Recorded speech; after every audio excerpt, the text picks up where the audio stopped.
ship that sails on sea of time.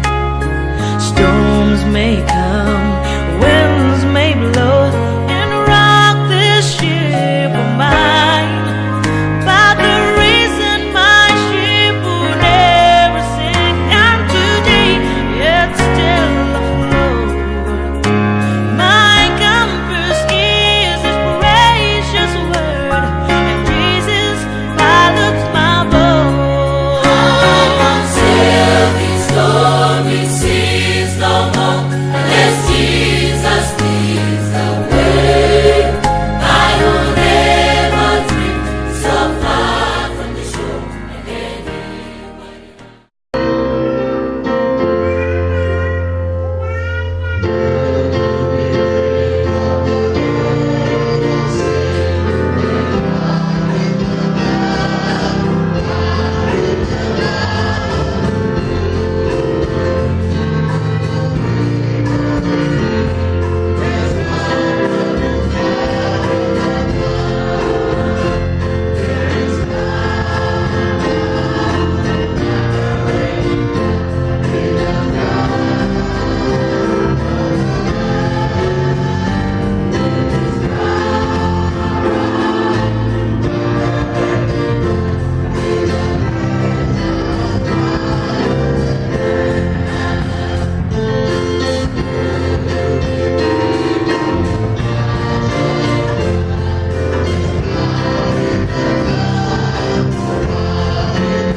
Yesu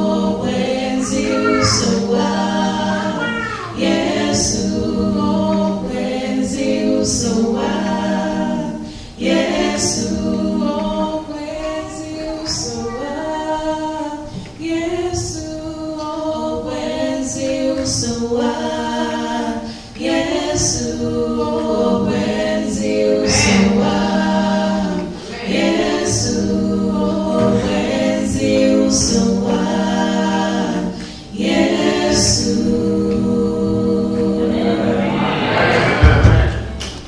Good afternoon, church. I thank all the team members who have participated in today's worship, starting with my daughters Moemi and Mary, and Mrs. Kasambara for the children's story. That was powerful.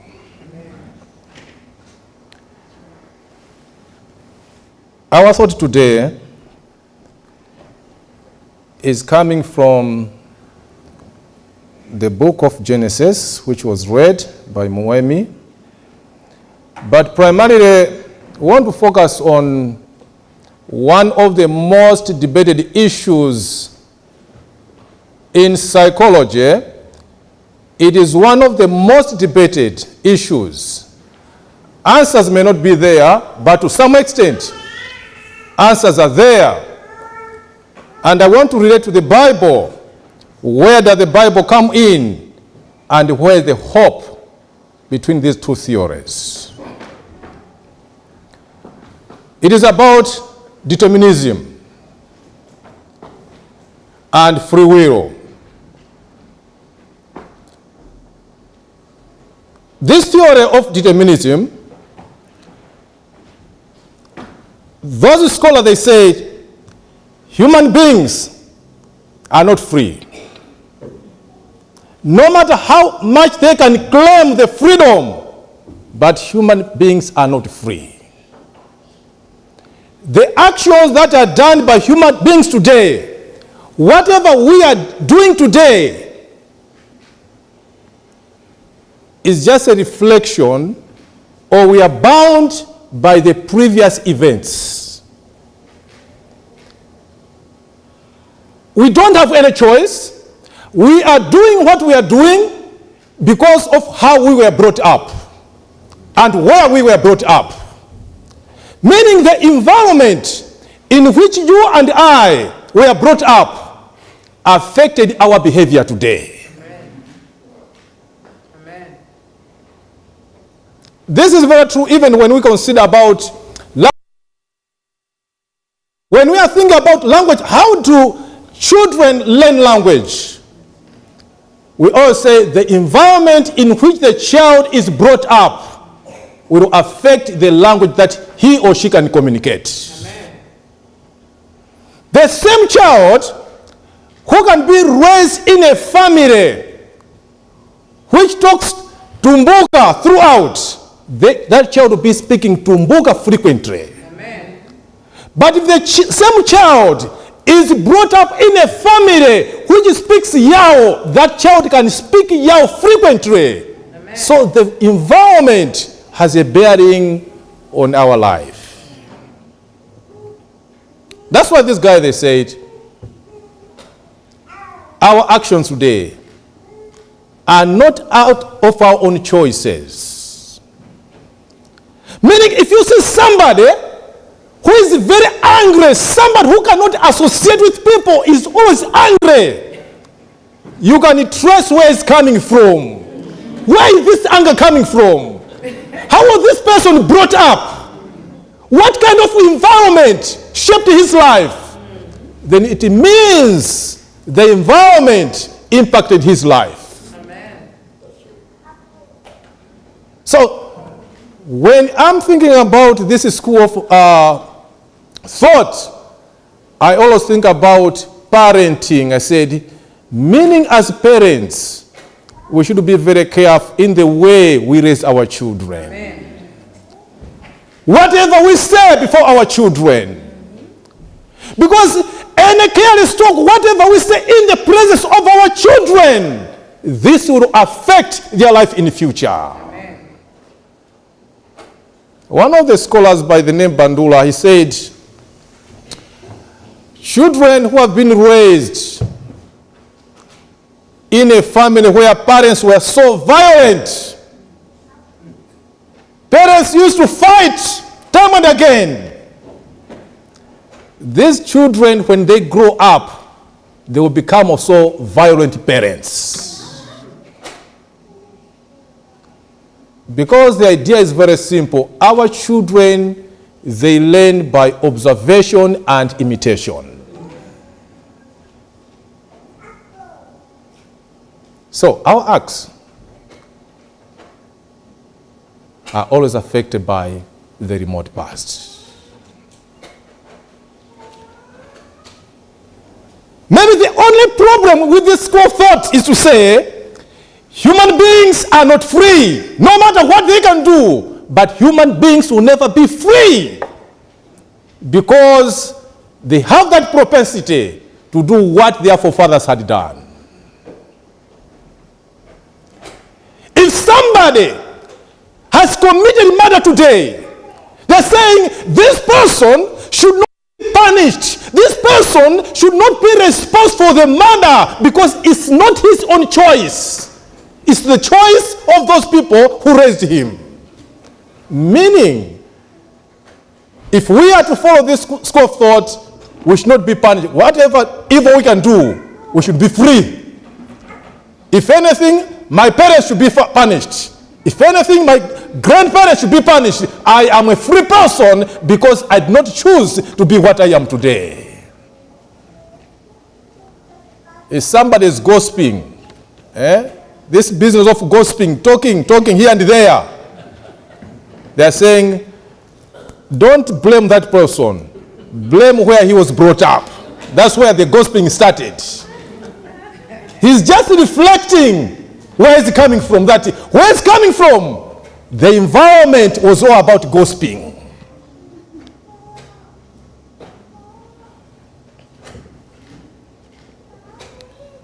In other words, it is about the environment. The environment in which one is very important. Maybe this school of thought can only bring smiles to some people when it is talking about the positive traits in a person. Say, if a person is kind, is so generous, somebody who can give out helping the poor, they can say, this guy is so kind because where is he coming from? The parents were so kind. So he's just continuing with what they were doing. Because nobody would love to be associated with bad things. Parents would love to say, parents would be smiling to hear that. But when they say,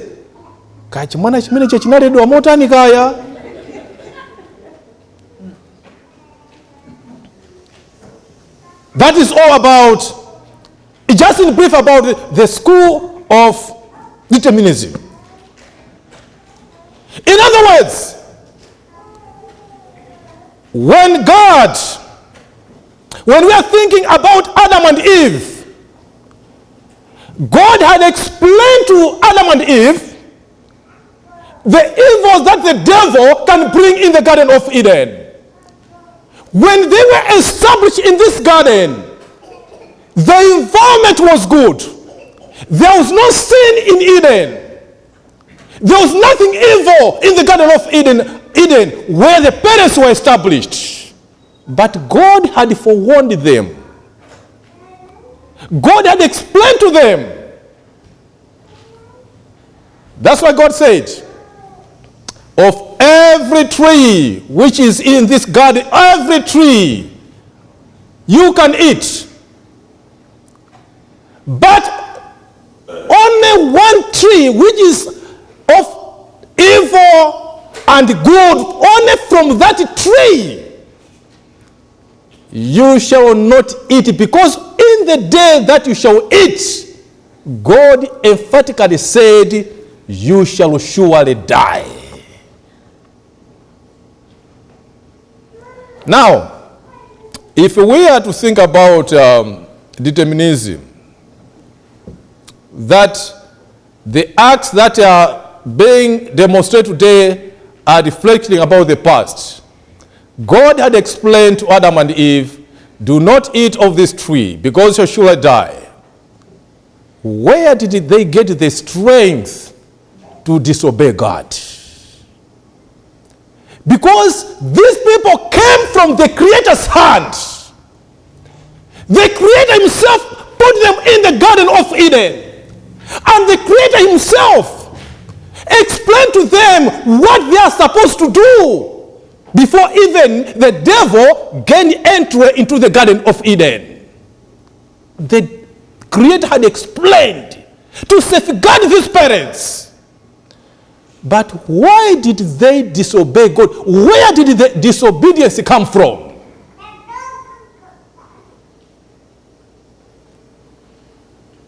That's where now the idea of free will comes in. That as much as scholars are saying human beings are not free, it may not be completely true, because when you look at Adam and Eve, there was no evil in the Garden of Eden. And God had forewarned them that do not take of this tree, the day you shall eat, you are going to die. And there was no sin in the Garden of Eden. But when the devil gained entry into this garden, the devil twisted their mind. And Adam and Eve made a decision, made a choice to disobey God. That's a free will. They were not bound by what God had said, but they made their own choice to say, yes, God had said this, but this is what we are going to do. That is where they deserved to be punished, because they made their own choice. But now consider what Eve said when God approached Eve. Said, what happened? Did you eat of that tree? Eve said, it's not me, but it's what? Now she is pushing the blame to the snake. She is not accepting her failures, but saying it's the snake. And when the husband was approached, he said, you know, God, it's this woman. But I can tell you, Adam was not bound to do evil things because the wife had done it. Adam, as an individual, had the power to make a decision not to eat of that tree, regardless of that the wife had done a different thing. This is where we can talk about, there's a certain word that people normally use, which is called oppositional defiant disorder. It's another kind of sickness whereby people, they don't accept their own faults. Oppositional defiant disorder. And I think many Christians are suffering from that problem, oppositional defiant disorder. They don't accept their failures. For their failures, they'll find a scapegoat. They'll find somebody to carry that burden. It's not me, but this one. And you find that one, say, it's not me, but that one. This is what Adam and Eve had done. But regardless of what they said, it was out of their own choice. Because God had presented all the options for them to follow in order to be saved. But for them, they made a decision to do contrary to God's will. That is a free will. So a free will, as a theory, it talks about people making their own choices, making their own decisions, and also being responsible for the choices that they make. Any choice that you make, any decision that you make, you should be responsible to get the negative consequences for your choices. Yes, our past might have affected us. Yes, our past can easily affect us the way we live. But where is our hope? 2 Corinthians chapter 5, verse 17. 2 Corinthians chapter 5, verse 17. The Bible says, behold, if anyone is in Christ, he is a new creation. The old things have passed away. The old life what the parents had done is no longer an issue. Whatever the parents had done in our upbringing is not an issue. But if anyone is in Christ, that person, he is a new creation. Behold, all things have become new when we are in Christ. So we can no longer blame the past.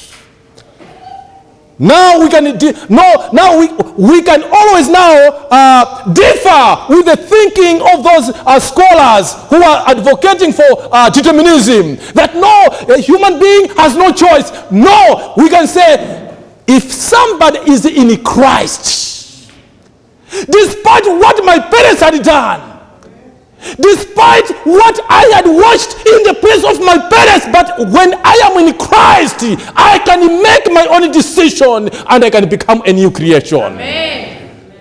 Amen. So I cannot blame anyone about my own failures. Amen. I should be responsible. I should make my own decision to live for Christ or to live for the devil. Ellen G. White, in the book of Desire of Ages, page 668, paragraph 3. It's a long paragraph, but I just want to paraphrase. She said, knowing Christ being a privilege will help us to live a life of continual obedience to Him. And our will, our life will be sanctified and be refined when we know Christ. And sin will become hateful to us. Knowing Christ will help us to live a life of continual obedience to Him. And our past will be refined. Our past will be sanctified, will be transformed when we know Christ. That's why the opening song says, there's power in the blood of the Lamb. When you know Christ, the blood of Christ is going to sanctify us. Isaiah chapter 42, verse 9. Behold, the former things, our remote past, things that happened in the past in our families, which impacted on our life, the former things have come to pass. And new things I declare, says the Lord. Behold, the former things have come to pass. Today people say, oh no, we are living this troubled life because of what Adam and Eve had done. No, forget about Adam and Eve. Forget. That was their own choice. Now I can make my own choice to live for God or for the devil because the former things have passed away. Amen. I am a free person who can make my own decisions about my destination. If anyone is in Christ,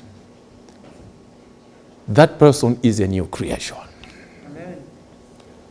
When you see people today, you're talking about maybe sometimes pastors make long sermons to appeal to people. Please bring your tithe and offerings. And trying to bring those texts about the blessings that we are going to get because of returning tithe. Those doing whatever, doing the research about the blessings in order to convince somebody. But when somebody has made a decision not to return tithe, no matter how long the sermon might be, the person will remain the same because it's a decision. It's not that because the person is coming from the family that does not return tithe, but because that person has made a decision, that person has a free will to choose to return tithe or not. Because if anyone is in Christ, he is a new creation and he's his own person to make a decision. That's why Joshua had challenged the people of Israel. He said, choose today whom you want to serve. You are not compelled. You are not forced to serve the Lord. If serving the Lord is a burden in your life, choose today whom you can serve. But Joseph said, but I and my family shall truly serve the living God. Friends, serving God should not be a burden. Come Sabbath, say, the Sabbath has come. I wish if it was tomorrow, not today. Why do you wish that the Sabbath should be tomorrow, not today? Why? It should not be a burden, but it should be a choice. You should do out of free will as a free person. That's to say, choose whom you want to serve. If the Lord is God, and you feel that, yes, this is my Lord, this is my Savior, make a decision to serve the living God. We are no longer bound by the past. Because when one is in Christ, the past has no bearing in my life. Whatever somebody did in the past, whether somebody in my family was a murderer, was a gospel, was what? But because I've chosen Christ, that life has no bearing in my life anymore. Friends, whom do you choose today? Whom do you choose today? You have a free will. And salvation is free. Ezekiel chapter 18 verse 12. Ezekiel chapter 12. I'll ask my pastor to read. My eyes now are getting old. I can't read properly. So I requested Pastor Sogo to read that text, Ezekiel chapter 18 verse 12. Ezekiel 18 verse 20. Yes. Ezekiel chapter 18 verse 20. The soul that sinneth, it shall die. The son shall not bear the iniquity of the father, neither shall the father bear the iniquity of the son.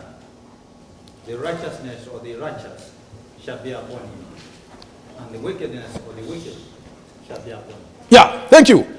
The soul that sinneth, that soul shall die. The father shall not bear the iniquities of the son, and the son shall not bear the iniquities of the father, but that soul that sinneth shall surely die. I want to give you an example, friends. You can be raised in a family where people are wicked, but you can still make a difference in that family. Amen. Amen. I want to give you an example. Joseph, the one that we read in the Bible, in the book of Genesis, was raised in the family was full of hatred. The brothers were full of anger. He was among the unlovely brothers.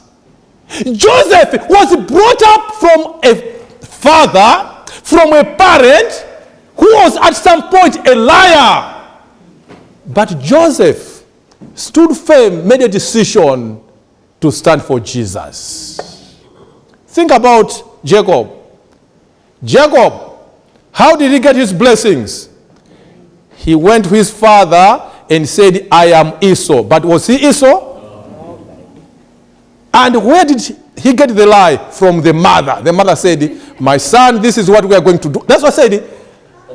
Those people who advocate for determinism, this is what they are talking about. Jacob did not know about lying, but the mother said, no, it is possible to lie. It is possible. I said, I'm going to organize everything. I'm going to fix everything. Don't worry. If anything, I'll be responsible. No. Everyone shall be responsible for his or her own sin.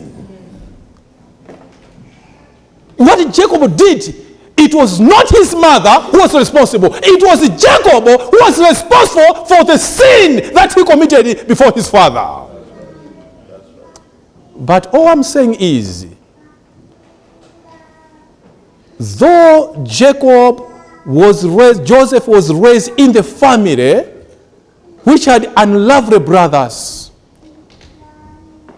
angry brothers, hateful brothers, even though Joseph was brought before Mrs. Potiphar, a lot of glory, everything was before him. When Mrs. Potiphar tried to lure Joseph into sexual activity, Joseph was by himself. Nobody was around, but he made a decision of the moment to say, how can I sin before God? We have the power to make a decision. We have the power to make our own choices. Remember, every choice that we make will decide our destination in our life. Amen. Whom do you choose today? Whom do you choose today? As I said, you cannot blame the past to be an excuse. That is not an excuse. Now you can make your own decision to live as a human being. Those tempers can be minimized by the blood of the Lamb. Amen. The blood of the Lamb can sanctify and can refine your behavior. Amen. Amen. So the former things are gone and everything is new if somebody is in Christ. May God bless you. As you make your own decision, as you decide as you make a decision which will determine your own destination, what kind of choice are you making in your life?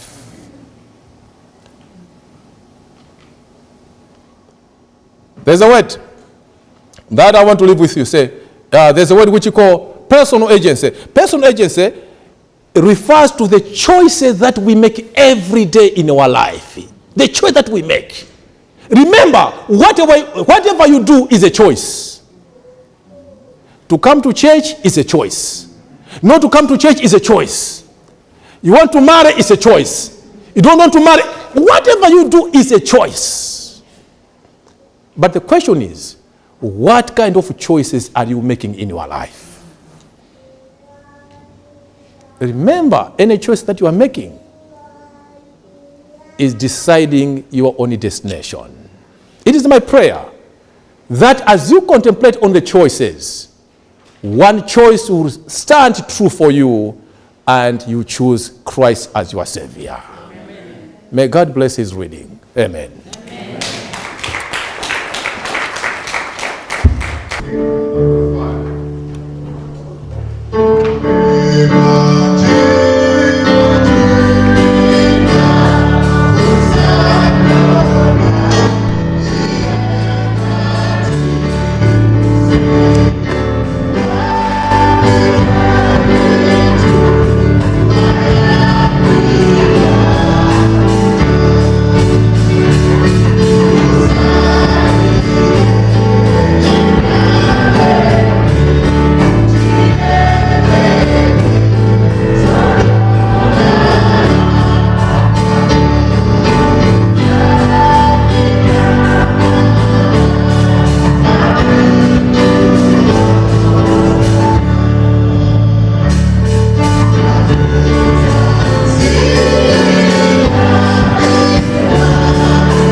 kuti tsiku lina Yehova tizafika kwathu mavuto atatha pa dziko lino lapansi. We are tired of this life. We are tired of the stress that we are going through. The devil has punished us enough. We are waiting for your soon coming. And may we strengthen our faith to live a life for you and pushing everything aside. Give us the hope of your soon coming. May you bless this church family. May you give us the love and the unity. For this is our prayer in Jesus' name. Amen.